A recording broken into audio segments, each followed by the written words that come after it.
Bwana Yesu asifiwe sana. Nayo furaha tena kuwaona mahali hapa baada ya safari ndefu ya kwenda Mwanza. Bwana Yesu asifiwe. Na tukuza sana Mungu kwa ajili ya kanisa hili na kwa ajili ya maombi yenu.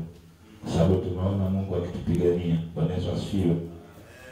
Basi kwa sababu baba tayari ameshaniombea, tuende moja kwa moja katika somo ambalo Mungu amenipa kwa ajili ya asubuhi ya leo. Bwana Yesu asifiwe. Somo letu la leo kama unaandika linasema yajue malango ya baraka ili baraka za Mungu zipate kuja kwako na kukupata. Bwana Yesu asifiwe. Yajue malango ya baraka ili baraka za Mungu zipate kuja kwako na kukupata. Ujue baraka za Mungu au kitu chochote cha Mungu hakiji kwetu kwa kubahatisha. Kama kitu cha kubeti, kwamba ukifanya hiki zitakuja. Hapana. Baraka za Mungu zina sehemu zinazopita. Bwana Yesu asifiwe. Na ndio maana ukisoma katika ile Zaburi ya 25 inasema kabisa kwamba njia za Mungu ni fadhili na kweli. Kwa hiyo kumbe Mungu njia zake ni kweli, ambazo tukizifuata basi baraka za Mungu zitakuja kwetu na kutupata. Bwana Yesu asifiwe. Kwa katika somo hili tumepewa mstari huu wa kusimamia katika Zaburi ya 115, ule mstari wa 11 mpaka wa 15. Zaburi ya 115 mstari wa 11 mpaka 15, na kichwa cha somo kwa yule ambaye hajaandika nasema yajue malango ya baraka ili baraka za Mungu zipate kuja kwako na kukupata. Ukisoma ule mstari wa 11 unasema enyi mchao Bwana, mtumaini Bwana, yeye ni msaada wao na ngao yao. Bwana ametukumbuka naye atatubariki sisi. Ataubariki mlango wa Israeli, ataubariki mlango wa Haruni, atawabariki wa mchao Bwana, wadogo kwa wakubwa. Bwana na awaongoze ninyi na watoto wenu. Na mbarikiwe ninyi na Bwana aliyezifanya mbingu na nchi. Bwana Yesu asifiwe. Kwa hiyo ukisoma tu kwa haraka katika mistari hii utaona baraka imeunganishwa na milango. Baraka imeunganishwa na milango. Bwana Yesu asifiwe. Kwa hiyo unaona kabisa kwamba kumbe baraka za Bwana zina mahali zinapopitia. Na ukiangalia kwa makini anasema naye atatubariki. Maana hiki ni kitendo endelevu cha Mungu ambacho anakifanya kila siku. Na ndio maana Mungu anaweza kukubariki asubuhi, anaweza kukubariki mchana, anaweza kukubariki jioni, anaweza kukubariki kesho, anaweza kukubariki mwaka ujao, kwa sababu baraka za Bwana ni endelevu. Anasema atatubariki. Bwana Yesu asifiwe. Lakini anasema ataubariki mlango wa Israeli. Maana yake ataubariki mlango wa taifa. Na wewe kama upo katika taifa hilo, basi utazipata baraka za Bwana, lakini ukiwa unamcha Mungu. Bwana Yesu asifiwe. Anasema tena atabariki mlango wa Haruni. Maana yake ni kabila. Kuna kabila ambazo Mungu anaachilia baraka kupitia huko. Na wewe kama upo katika kabila hilo, unapatika kuzipata hizo baraka za Bwana. Maana ni mlango ambao Mungu anapitishia baraka hapo. Lakini pia anasema atawabariki wakubwa na wadogo. Maana yake baraka za Mungu hazina umri wala jinsia. Mungu anaweza kumbariki mtoto mdogo kama Diva. Anaweza kumbariki mtu mkubwa kama mzee Haule. Kwa sababu baraka za Mungu hazina mpaka. Bwana Yesu asifiwe. Lakini pia anasema Bwana awaongeze ninyi. Maana yake baraka za Bwana zina maongezeko. Bwana Yesu asifiwe. Lakini pia anaposema na mbarikiwe ninyi na Bwana, maana yake Mungu ndiye mwanzo na chanzo cha baraka za maisha yetu. Bwana Yesu asifiwe. Kwa hiyo nilipaka uone tuko ufupi juu ya malango ya baraka ambavyo yanaweza kufanya kazi. Bwana Yesu asifiwe. Kwa baraka za Mungu haziji kwetu kwa kubahatisha. Zina sehemu zinazopita na kutufikia. Bwana Yesu asifiwe. Lakini sasa kwa haraka baraka za Bwana au baraka za Mungu ni nini? Maana si vizuri ukajua tu malango ya baraka pasipo kujua baraka za Mungu ni nini. Bwana Yesu asifiwe. Baraka za Mungu kwa ufupi tu kiroho unaweza kusema ni uwekezaji anaoufanya Mungu kwa mtu wa vitu vizuri ili mtu apate kuifaidi. Baraka ni uwekezaji wa vitu vizuri kutoka kwa Mungu ili mtu apate kuvifaidi. Bwana Yesu asifiwe. Na ndio maana ukisoma hii Zaburi ya 115 ule mstari wa 15 anasema, na mbarikiwe ninyi na Bwana aliyezifanya mbingu na nchi. Kwa hiyo anayebariki ni Mungu mwenyewe. Bwana Yesu asifiwe. Na utasema anawekeza nini? Ukisoma katika kile kitabu cha Mwanzo 1 mstari wa 26 hadi 28, wakati Mungu akiwa na kikao mbinguni juu ya kumfanya mtu kwa mfano wake na kwa sura yake, ukisoma ule mstari wa 26 mpaka 28 unasema akawabarikia. Bwana Yesu asifiwe. Sasa si rahisi kujua akawabarikia nini usipoingia ndani ya maandiko na kuyasoma vizuri ukaelewa. Anawekeza kitu gani? Kwa mfano tu rahisi, ukisoma Hesabu 6 mstari wa 22 na 27, Hesabu 6 mstari wa 22 mpaka 27 inatupa kuona kwamba kuna vitu ambavyo Mungu huwa anaviachilia kwa watu kama baraka kwao. Hesabu 6 mstari wa 22 mpaka 27. Hesabu 6 mstari wa 22 mpaka 27, maandiko yanasema, kisha Bwana akanena na Musa na kumwambia, nena na Haruni na wanawe waambie, hivi ndivyo mtakavyowabarikia wana wa Israeli, mtawaambia, Bwana akubarikie na kukulinda. Bwana akuangazie nuru za uso wake na kukufadhili. Bwana akuinulie uso wake na kukupa amani. Ndivyo mtakavyoliweka jina langu juu ya wana wa Israeli, nami nitawabarikia. Bwana Yesu asifiwe. Kumbuka nimekwambia baraka ni uwekezaji wa Mungu wa vitu vizuri anavyovifanya kwa watu, hasa wale wanaomcha yeye. Bwana Yesu asifiwe. Na ukisoma katika Hesabu 6 unaona jinsi baraka za Mungu zinavyoachiliwa. Kwa hiyo baraka za Mungu zikija zina uwepo wa Mungu. Bwana Yesu asifiwe.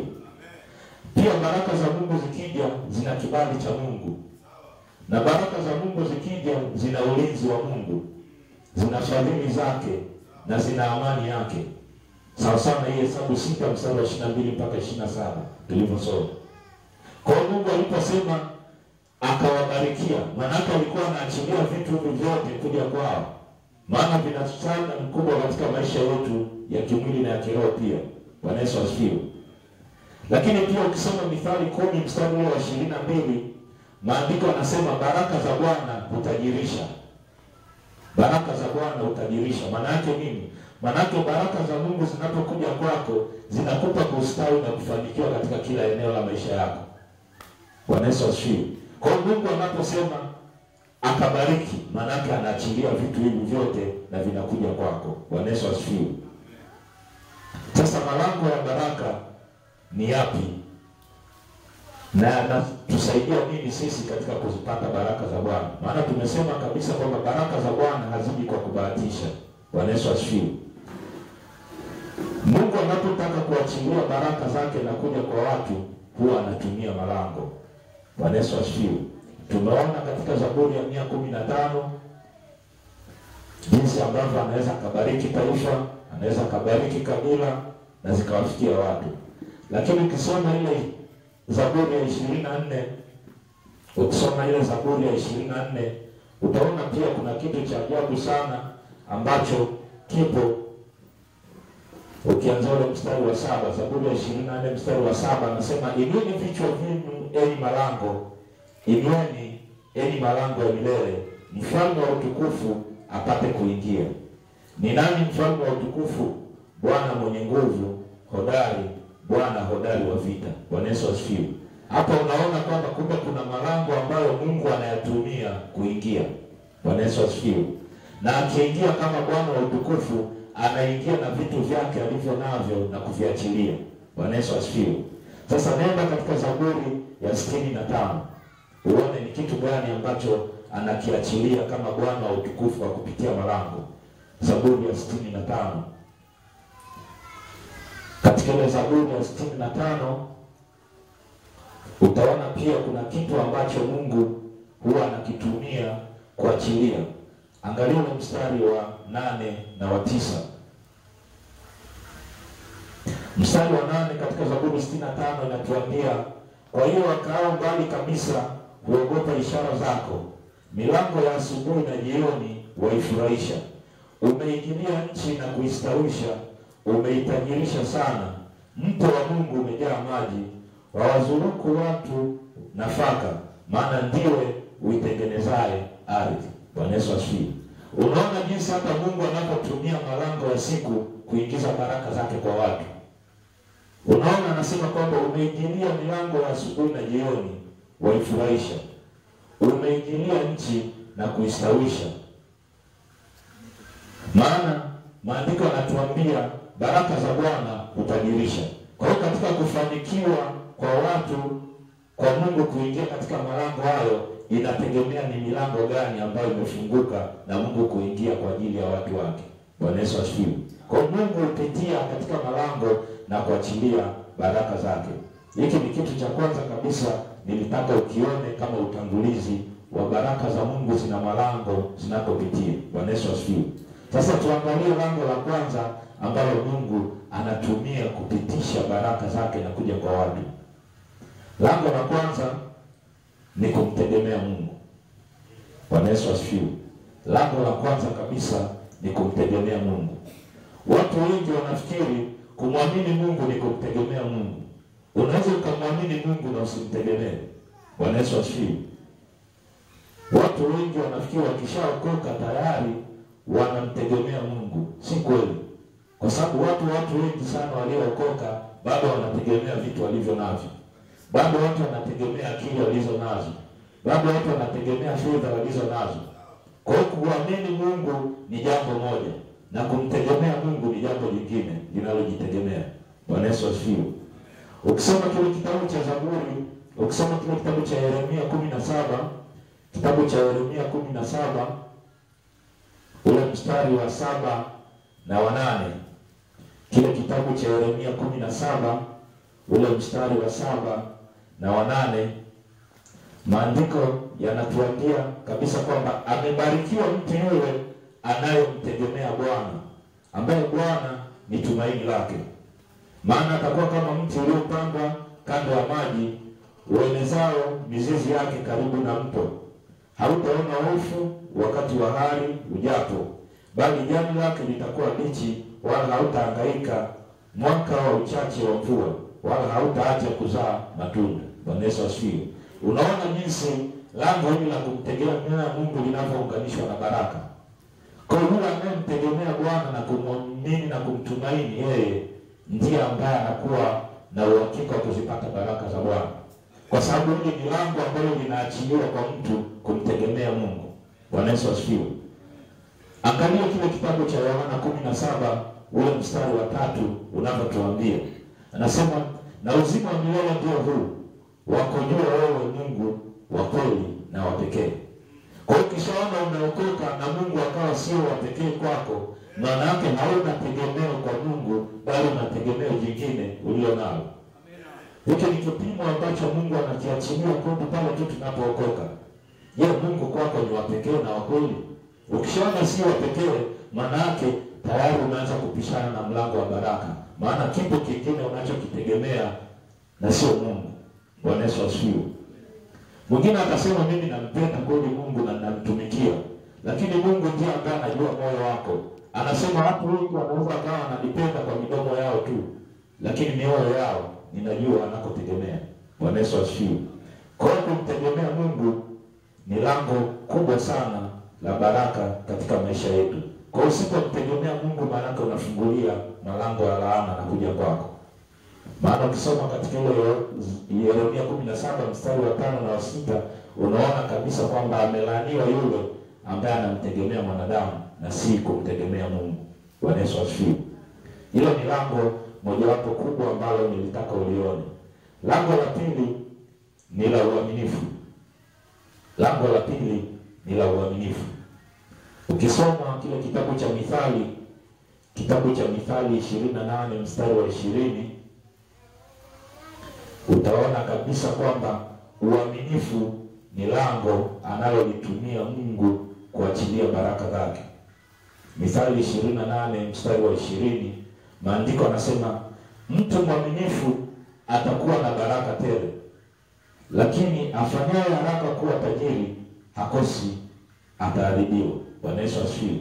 Nilitaka uone kwamba mtu mwaminifu atakuwa na baraka tele. Kwa hiyo kumbe uaminifu ni mlango ambao Mungu anautumia kuachilia baraka zake. Uaminifu ni tabia, Bwana Yesu asifiwe, ambao ni Mungu mwenyewe ndiye tabia yake ya kwanza ya kuwa ni mwaminifu. Na anatuachia tabia hiyo sisi ili tuwe waaminifu kama yeye. Na ndio maana kusoma katika kile kitabu cha Wagalatia 5 mstari wa 22 na 23, uaminifu ni tunda la Roho. Kwa nini anataka tuwe na tunda hilo? Ili lipate kuchanganyika na imani zetu ziachilie baraka za Mungu katika lango hilo. Bwana Yesu asifiwe. Kwa hiyo uaminifu ni tunda la Roho. Na ndio maana mtu anayemtumikia Mungu kwa uaminifu, baraka za Mungu zinakuwa juu yake. Kwa mfano ukisoma katika kile kitabu cha Yeremia 48 mstari wa 10, anasema amelaaniwa yule mtu anayefanya kazi ya Bwana kwa ulegevu. Kwa hiyo maana yake anayefanya kazi ya Bwana kwa bidii na kwa uaminifu atakuwa na baraka za Mungu. Bwana Yesu asifiwe. Kwa hiyo uaminifu ni mlango anaotumia Mungu kuachilia baraka zake. Bwana Yesu asifiwe.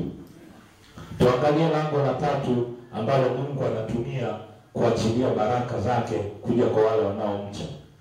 Ni siku yako. Siku yako ni lango la baraka. Bwana Yesu asifiwe. Nakumbuka tumewahi kuangalia lango la siku kiroho ni nini mahali hapa. Bwana Yesu asifiwe. Na nikakwambia kabisa kwamba siku ni lango. Ukisoma katika kile kitabu cha Mwanzo 1 mstari wa 5, kile kitabu cha Mwanzo 1 mstari wa 5, kusoma kile kitabu cha Mwanzo 1:5, wakati wa uumbaji, maandiko yanasema Mungu akaita nuru mchana na giza akaliita usiku, ikawa jioni, ikawa asubuhi, siku moja. Bwana Yesu asifiwe. Kwa hiyo naona siku ina malango mawili ambayo Mungu ameyataja, lango la jioni na lango la asubuhi. Bwana Yesu asifiwe. Kwa hiyo siku ina lango. Siku kama lango ina malango mengine. Bwana Yesu asifiwe. Na nikakusomea pia katika ile Zaburi ya 65 ule mstari wa 8 na wa 9, tukaona pia kuna malango mengine ambayo yametajwa. Kuna malango ya asubuhi na malango ya jioni. Na tukaona jinsi Mungu anavyoyatumia malango hayo ya siku kuijilia nchi na kuitajirisha. Maana baraka za Bwana hutajirisha. Bwana Yesu asifiwe. Kwa hiyo Mungu anatumia malango ya siku kuachilia baraka zake. Bwana Yesu asifiwe. Sasa nenda katika kile kitabu cha Ayubu 38, kitabu cha Ayubu 38 mstari wa 12 na wa 13, uone jinsi Ayubu alivyokuwa anailaani siku yake na kitu ambacho Mungu alimuuliza Ayubu. Ayubu 38 mstari wa 12 na 13. Maandiko yanasema, "Je, umeiamuru asubuhi tangu siku zako zilipoanza? Umeajulisha mapambazuko mahali pake? Yapate kuishika misho ya nchi, waovu wakumutwe wakae mbali nayo." Bwana Yesu asifiwe. Kwa hiyo kumbe hata waovu wanakaa katika siku kuzuia baraka katika malango ambayo Mungu ameachia. Bwana Yesu asifiwe. Na unaona jinsi Mungu mwenyewe anavyotuuliza swali kwamba, "Je, umeiamuru siku yako?" Kuiamuru maana yake nini? Maana yake ni kuitamkia siku iwe kama unavyotaka iwe. Bwana Yesu asifiwe. Maana mamlaka unayo na nguvu unazo na uwezo unao kupitia Kristo Yesu pale ulipookoka. Bwana Yesu asifiwe. Na unaona jinsi maandiko yanasema waovu wakumutwe wakae mbali nayo.